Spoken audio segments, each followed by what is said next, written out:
कनकोट C section थाना की हदूद से 21 दिन कबल अगवा होने वाला मगवी एहसान नंदवानी बाजियाब ना हो सका। इस हवाले से मजीद तफसीलात देखते हैं रियाज अहमद मेहरानी की इस रिपोर्ट में।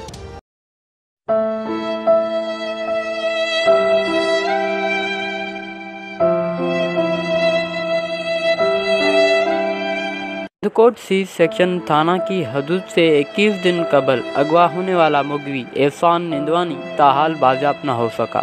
मुगवी की बाजियाबी के लिए वर्षा की जानिब से एहतजाजी मुजाहरा किया गया।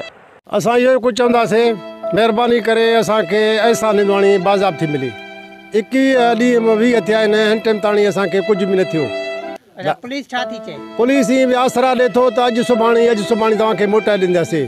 21 ॾींहं पूरा थिया आहिनि। मुगवी की वर्षा का कहना था कि हमारे नौजवान को फिलफोर बाजियाब करवाया जाए, वरना दीगर सूरत में इंडस हाईवे को ब्लॉक करके धरना दिया जाएगा। कैमरा टीम के साथ रियाज अहमद मेहरानी।